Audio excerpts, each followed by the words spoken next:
When you step into a room, really step into it, something happens beneath the surface of your conscious awareness. Your body responds before your mind can analyze. Your breath either deepens or constricts. Your muscles either relax or tense. Your soul either recognizes itself or recoils from what it sees. And here's what nobody tells you about this instant recognition. It's not about taste. It's not about style. It's not about what looks good in photographs or what your friends would approve of. It's your unconscious mind showing you a map of your inner world, revealing psychological patterns you might not even know exist. The room that calls to you, that makes you want to stay before you understand why, contains a message about who you are right now, what you need most desperately, and which version of yourself is trying to break through to the surface. Don't think about design magazines. Don't consider resale value. Don't worry about what's trendy or impressive. When I show you these 4 distinct room styles in a moment, I need you to notice something specific. Which one creates a physical sensation in your chest? Which one makes your shoulders drop? Which one whispers that if you lived inside it, something essential would shift in your life? Your body knows the answer before your rational mind can construct an explanation. And if you're ready to discover the hidden psychological architecture that shapes every decision you make, every relationship you build, every path you choose, then subscribe right now. Because what's coming next will fundamentally alter how you see yourself. This channel explores the territories of the unconscious that determine your entire existence, and you won't want to miss a single revelation. Each room I'm about to describe represents a distinct way your psyche organizes reality right now. Some spaces speak of control and clarity. Others celebrate abundance and sensory richness. Some offer sanctuary from chaos. Others generate the creative friction your soul requires to grow. The space that captures you isn't a random preference or an aesthetic choice. Something deep inside you recognized itself before logic could interfere, before judgment could dismiss, before fear could redirect. Now, I'm going to reveal something that will completely transform how you understand your relationship with your environment and yourself. But first, let's explore what it means if the first room pulls at something inside you. If the minimalist space drew you in, that space with clean white walls, almost no furniture, every single object chosen with intention, empty surfaces that seem to breathe, light moving freely through uncluttered air, then your psyche is crying out for clarity right now. Your nervous system is overwhelmed, and this room represents relief. This space belongs to people who experience the world as too much, far too much. Too much noise competing for attention, too much information flooding your awareness, too many demands fragmenting your focus, too many choices creating paralysis. What other people barely register, you feel intensely. Background sounds that others tune out drain your energy. Visual clutter that others ignore fragments your thinking. Crowded spaces that others navigate easily leave you exhausted without understanding why. The minimalist space isn't about deprivation or coldness or lack of personality. It's about creating external conditions that allow your internal world to finally settle, to find its natural rhythm, to stop defending against constant sensory assault every single moment of every single day. When you walk into a room like this, something profound happens. The mental chatter quiets. The tension you've been carrying in your shoulders releases. The fragmented quality of your attention consolidates. You can finally think one thought all the way through without interruption. You can finally hear yourself beneath the noise. You possess what depth psychology recognizes as high sensitivity, an enhanced capacity to process subtle details, emotional undercurrents, environmental shifts that most people never consciously register. This isn't weakness or oversensitivity or something wrong with you. It's a different neurological configuration, one that offers tremendous advantages when properly supported, but becomes absolutely overwhelming when your environment fights against your nature. People constantly misunderstand your preference for emptiness. They think you're cold, detached, afraid of warmth or connection or personality. But they're completely wrong about you. You're not removing things because you don't value them. You're removing them because each object carries weight in your awareness, demands attention from your consciousness, pulls at your energy, whether you want it to or not. You're choosing what stays with exquisite, almost painful care, keeping only what genuinely serves your well-being, releasing everything else, no matter how beautiful, no matter how expensive, no matter how sentimentally significant. This isn't minimalism as aesthetic. This is minimalism as survival strategy. Your relationship with space mirrors your relationship with life itself, and this is crucial to understand. You don't want more, you want better. You don't want bigger, you want deeper. You don't want to accumulate, you want to distill everything down to its essential truth, to find the core that actually matters and let everything else fall away. The empty surfaces in this room reflect your mental ideal. You want your mind to work exactly this way, clear, uncluttered, able to focus completely on one thing without fragmentation, able to think deeply without constant interruption. You're fighting against a world that rewards multitasking, constant connectivity, perpetual productivity. Your soul wants the opposite. It wants singular focus, deep presence, the luxury of thinking one thought all the way through to its conclusion. Sometimes you feel guilty about needing less when everyone else seems to want more.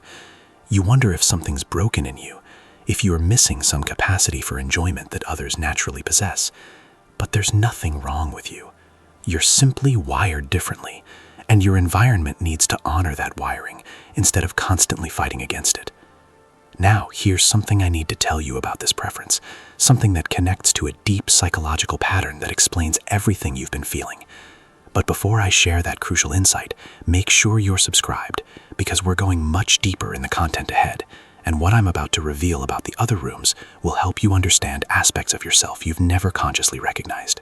The minimalist room appears in your life when your system is genuinely overloaded, when you've absorbed too much from the world around you, when your psyche desperately needs to purge excess and return to simplicity just to function. Right now, you're not just organizing physical space, you're reorganizing your entire life at a fundamental level.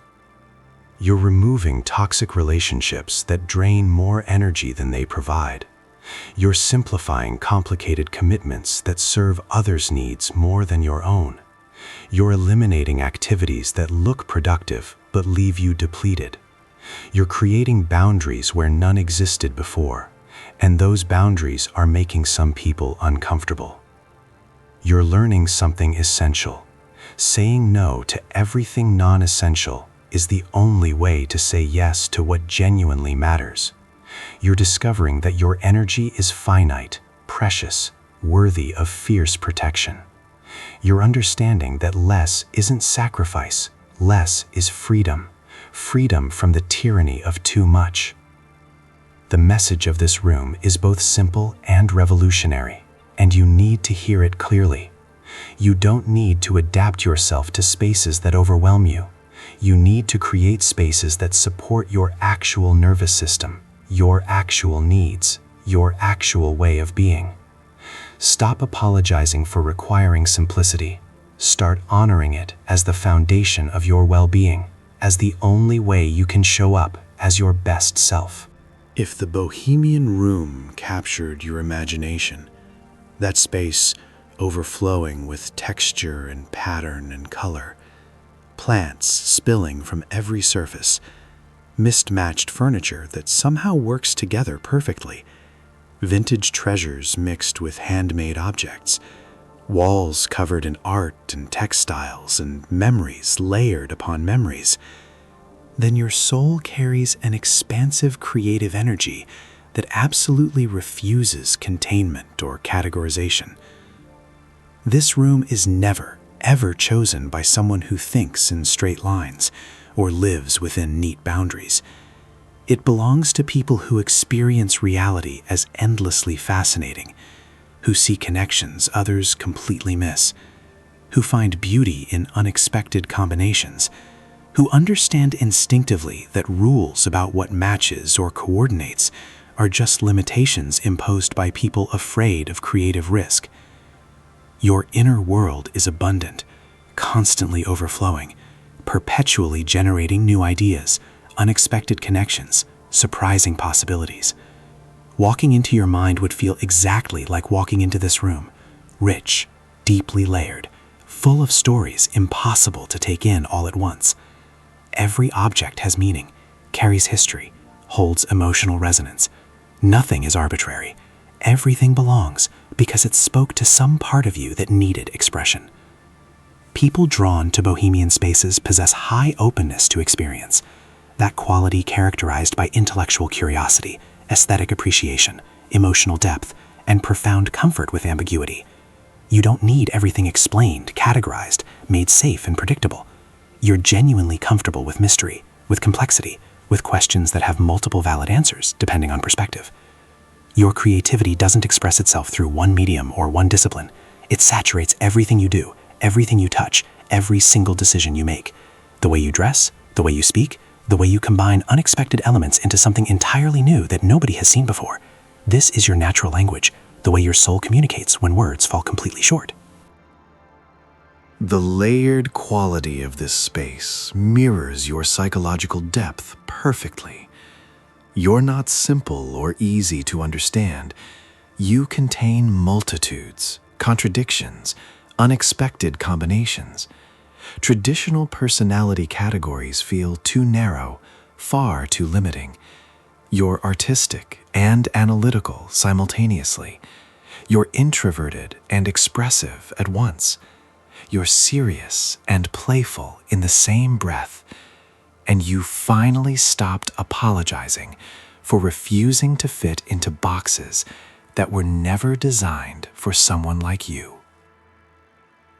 The abundance of plants speaks to your deep need for living, growing things around you constantly. You don't want sterile perfection. You want organic messiness, natural wildness, evidence of life continuing its eternal process of becoming. The plants remind you that growth is never linear, that beauty emerges from chaos, that alive things don't follow predetermined patterns dictated by human control. This room also reveals something crucial about your relationship with time itself. Every object represents a different moment, a different version of yourself, a different discovery. Your space is a living autobiography, telling the story of who you've been and who you're becoming. You can't just erase the past and start fresh with a blank slate. You carry it with you, integrate it, allow it to inform your present without letting it determine your future completely. And there's something absolutely crucial about this choice that explains why you've been feeling pulled in so many different directions lately, why you can't seem to focus, why you feel scattered. Stay with me, because what I'm about to share will make everything suddenly clear. But first, if this exploration is genuinely resonating with you, hit that like button right now. It tells the algorithm to share this with others who desperately need to hear these truths about themselves. Sometimes people tell you your space is too much, too chaotic, too overwhelming. They walk in and feel visually overstimulated, unable to focus. But they don't understand something fundamental. What looks like clutter to them is actually a carefully curated ecosystem to you. Every element serves a specific purpose, inspiring creativity, sparking joy, triggering memories, providing the visual stimulation your brain actively craves to function optimally. You literally cannot work in empty spaces. You need richness, texture, visual interest surrounding you. Your creativity feeds on abundance, draws energy from variety, finds connections between seemingly unrelated elements. The minimalist room would make you feel creatively starved, completely cut off from the sensory input your imagination requires to function. But like all strengths, this one has shadow aspects you need to recognize. Sometimes you accumulate instead of curating. Sometimes you hold on to things past their usefulness because releasing them feels like losing part of yourself, like erasing a chapter of your story. Sometimes the abundance that usually energizes you starts to overwhelm even you, and you can't find what you need in the layers you've created. If this room called to you first, you're in a phase of creative expansion right now.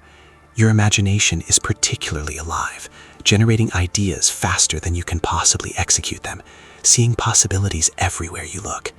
You're ready to express yourself more boldly, to stop hiding your creative nature, to let your freak flag fly without apologizing to anyone for your difference. The message of this space is clear and powerful, and you need to claim it fully. Your abundance isn't excess. Your complexity isn't chaos. Your refusal to simplify isn't confusion. You're creating an external environment that matches your internal richness, and that's not just okay. It's absolutely necessary for your creative survival, for your soul's well-being.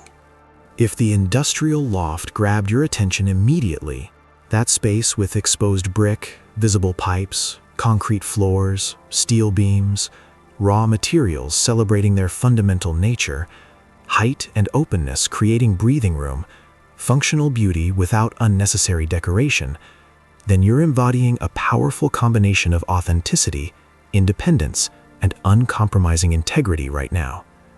This room represents truth without polish, function without pretense, beauty found in honest materials rather than decorative disguise covering what's real. It speaks to people who've grown absolutely tired of performance, exhausted by pretending, completely done with presenting carefully curated versions of themselves that bear little resemblance to internal reality. You value authenticity above almost everything else in life. You can smell inauthenticity from a mile away. You detect performance where others see genuine interaction. You recognize instantly when someone's words don't match their energy, when their presentation contradicts their essence. This heightened sensitivity to truth and falsehood makes you excellent at reading situations, assessing character, knowing immediately who to trust and who to keep at distance. But it also makes you increasingly intolerant of social games, small talk, relationships based on obligation rather than genuine connection. You're done with all of it. The exposed materials in the industrial space mirror your psychological stance perfectly. You don't want to hide the infrastructure, pretend things are other than they are, cover up the honest reality of how things actually work. You show your metaphorical brick and pipes, your strengths and limitations, your successes and failures, your polished aspects and rough edges, all of it visible, all of it real, all of it integrated into one coherent, honest presentation. People who choose this aesthetic possess high independence, that quality of genuine self-sufficiency, internal locus of control, comfort with solitude, and fierce resistance to external pressure to conform. You don't need constant validation, approval, or reassurance from others. You have your own internal compass, your own standards, your own definition of success that may differ completely from conventional markers. The height and openness of the loft space reflect your need for freedom, physical, mental, emotional, spiritual freedom. You absolutely cannot tolerate feeling trapped, limited, controlled, or managed by others' expectations or fears. You need room to move, breathe, think, become whatever you're becoming, without artificial constraints imposed by people who are afraid of their own potential. The functional aesthetic speaks to your deep pragmatism.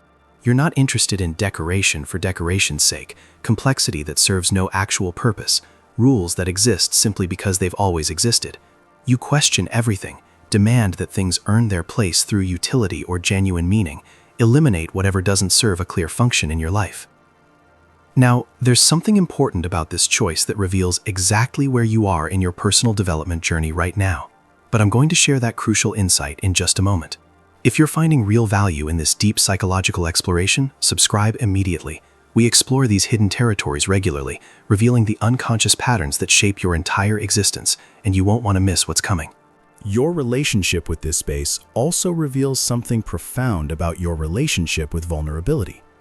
The raw, unfinished aesthetic might seem to contradict emotional openness, but it's actually the exact opposite. You've learned through hard experience that real strength comes from showing up as you actually are, not from maintaining perfectly polished facades that require constant, exhausting energy to sustain. You respect people who do the same, who admit mistakes freely, acknowledge limitations honestly, share failures alongside successes, present themselves as whole human beings rather than carefully edited highlight reels. You build your inner circle carefully, deliberately, choosing depth over breadth, quality over quantity, real connection over extensive networks of superficial relationships. But this independence has real costs you need to acknowledge. Sometimes you push away help you actually need because accepting it feels like weakness, feels like dependence, feels like losing the self-sufficiency you've worked so hard to build. Sometimes you carry burdens alone that could be shared, that would be lighter if you allowed others in. Sometimes your high standards for authenticity make it genuinely hard to find people who meet them, leaving you isolated when you'd actually benefit from community. The industrial loft also reveals your relationship with your own history, the exposed brick, the visible age of materials, the celebration of what came before. These elements show that you don't try to erase your past or pretend you emerged fully formed without struggle. You integrate your history, learn from it, allow it to show in ways that add character rather than diminish value. If this space spoke to you first, you're in a significant phase of claiming your authentic self more completely. You're done performing for others, done pretending to be someone you're not, done contorting yourself into shapes that feel foreign just to make others comfortable with your presence. You're ready to show up as you actually are and let the right people find you while the wrong ones naturally fall away. The message of this room is direct and uncompromising, and you need to hear it clearly. Your authenticity isn't rudeness. Your independence isn't coldness. Your high standards aren't judgment. You're creating a life built on truth rather than performance.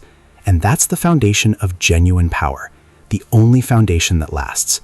If the greenhouse-style room captured your soul immediately, that space where boundaries between inside and outside blur completely, floor-to-ceiling windows flooding everything with natural light, plants not as decoration but as primary inhabitants, natural materials like wood and stone, sounds of water or wind chimes, the feeling of being held by nature, even while sheltered from weather, then you're experiencing a profound need to reconnect with organic rhythms, natural cycles, and life force that exists completely independent of human construction.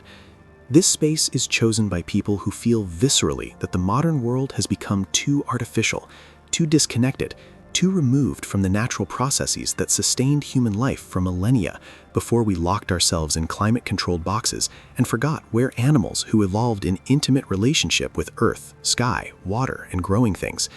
Something deep inside you is calling you back to circadian rhythms instead of artificial schedules dictated by productivity demands, back to seasonal awareness instead of perpetual sameness maintained by technology, back to growing things with your own hands instead of only consuming things produced by others far away, back to the profound peace that comes from being in relationship with living systems larger and older than human drama. Your nervous system actively craves natural input in a way that goes beyond preference, actual sunlight, not screen glow, real plants producing oxygen, not synthetic air fresheners masking stale air, The irregular patterns of nature, not the perfect geometry of manufactured environments. Birds singing, not notification sounds. The smell of earth, not chemical cleaners. Your body knows something your mind might have forgotten. You're not separate from nature. You're an expression of it. People drawn to this space possess what depth psychology recognizes as high biophilia, that innate human tendency to seek connections with nature and other forms of life. For you, this isn't just a preference or a hobby. It's a genuine necessity. Your mental health, physical well-being, and spiritual vitality directly correlate with how much contact you have with natural environments and living things. The blurred boundaries between inside and outside mirror your psychological stance perfectly. You don't experience yourself as separate from the world around you. You feel interconnected, part of larger systems, affected by and affecting everything in your environment. This isn't mysticism or wishful thinking, it's accurate perception of ecological reality that most people have completely lost touch with. The abundance of plants in this space speaks to your need to nurture, to participate in growth, to witness life's persistent drive toward thriving despite obstacles. You don't just want to observe nature passively, you want to collaborate with it, support it, create conditions where living things flourish. The health of your plants directly reflects the health of your own psyche. When they thrive, you thrive. When they struggle, you feel it in your body. The natural light flooding this space represents your need for transparency, clarity, and illumination, both literal and metaphorical. You cannot function in darkness, secrecy, or spaces where things are hidden. You need everything visible, honest, exposed to light. This makes you excellent at seeing truth, but sometimes uncomfortable with necessary shadow. Before we continue, I want to share something that will help you integrate this quality without losing your groundedness. But first, if this content is genuinely opening new understanding for you, turn on that notification bell right now so you never miss an exploration. What's coming in future videos will deepen everything we're discovering here together. Your relationship with this space also reveals your values around sustainability, simplicity, and living in harmony with ecological limits. You're increasingly uncomfortable with consumer culture, with accumulation for its own sake, with lifestyles that require destroying the natural world to maintain. You're actively looking for different ways to live, ways that align your daily choices with your deeper values. The sounds in this space, water features, wind chimes, bird songs, reflect your need for natural rhythms and organic soundscapes that regulate your nervous system. You find mechanical sounds jarring, artificial music exhausting, constant human noise absolutely depleting. You need nature's soundtrack to return to your own natural rhythm. But this deep connection to nature creates real challenges in modern life that you need to acknowledge. You feel physical discomfort in completely artificial environments. Office buildings with no windows, shopping malls with recycled air, cities where green space is minimal. You need regular contact with actual nature, not just potted plants, to maintain your psychological equilibrium. Sometimes people tell you you're being unrealistic, impractical, too romantic about nature while ignoring its harshness. But you know something they've forgotten, something essential. Humans aren't meant to live completely insulated from natural processes. The convenience of modern life comes with a cost: disconnection, depression, chronic stress, immune dysfunction, spiritual emptiness that no amount of consumer goods can fill. If this room called to you, you're in a significant phase of remembering. Remembering you're an animal, not a machine. Remembering you're part of ecosystems, not separate from them. Remembering your well-being depends fundamentally on relationship with living things, not just human connections or material success. The message of this space is both ancient and urgent, and you need to hear it. Your need for nature is not frivolous. Your craving for living things is not weakness. Your discomfort in artificial environments is not maladjustment. You're hearing a call that's been sounding since humans first existed, and following it isn't escape from reality. It's return to what you've always been. Each of these 4 rooms is far more than an interior design preference or an aesthetic choice. They're psychological portraits, revealing how your unconscious mind is organizing meaning right now, what your soul needs to function optimally, what aspects of yourself are ready to be honored, expressed, and fully lived without apology. Some are drawn to minimalism because their systems are genuinely overloaded and desperately need relief from constant overwhelm. Some choose Bohemian Abundance because their creative nature requires rich sensory input and layered complexity to thrive. Some are pulled to industrial authenticity because they're completely done performing and ready to show up as they actually are. And some follow the nature-integrated space because something ancient inside them is calling them back to organic connection with living systems. Your choice wasn't random or superficial. Your unconscious mind speaks through attraction, through gut feelings, through physical sensations that bypass rational analysis completely. It works faster than thought, deeper than words, more honestly than conscious preference. It recognizes what's growing inside you and simply shows you so you can see it clearly, so you can honor it, so you can create conditions that support it.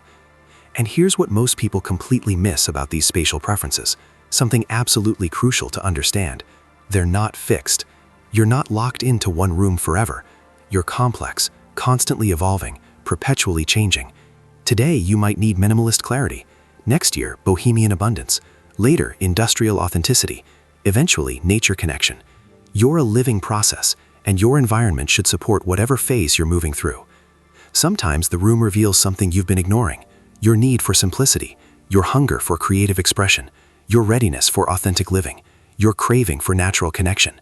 Other times, it confirms something you already know deep down, but haven't dared to fully claim, honor, or organize your entire life around. Now, here's what I need you to do next, and this is essential. The power of this exploration isn't to categorize you or limit your complexity. It's to help you hear yourself more clearly beneath all the noise, to validate instincts you might have been dismissing as impractical or unrealistic, to give you permission to create environments that actually serve your well-being instead of fighting against your nature. Your spatial preference is a message from your unconscious, a gentle but persistent invitation to understand what part of you is awakening right now, what aspect needs support, what quality wants full expression. Listen to it, trust it, honor it, even in small ways. You don't need to completely redesign your living space tomorrow or make dramatic changes, but you can take one step toward greater alignment today. Remove 3 things if you need simplicity. Add texture if you need richness. Expose something real if you need authenticity. Bring in plants if you need nature. That's enough to begin. Transformation always begins with small movements toward truth. Before you go, I need you to do something important for yourself and for others. Comment below which room chose you. Not for me, but for yourself and for others who need to see they're not alone in their needs, their preferences, their way of being in the world. There's tremendous power in claiming your truth publicly, even in small ways like this. If this journey into the hidden dimensions of your psyche genuinely resonated, if you felt seen in ways you rarely experience, subscribe immediately. We're exploring these territories regularly, diving deep into the unconscious patterns shaping your entire existence, revealing truths waiting to be discovered. Turn on notifications so you don't miss what's coming next. Share this with someone who's struggling to understand why their environment feels wrong, why they can't settle, why nothing feels like home despite trying different spaces. Sometimes the answer isn't about finding the right space. It's about understanding your actual psychological needs and creating environments that honor them instead of fighting against what you fundamentally are. Your room has spoken. It showed you something true about yourself. Now it's time to listen to that truth, to honor it, to build your life around it. That's the work. That's the path. That's how you come home to yourself.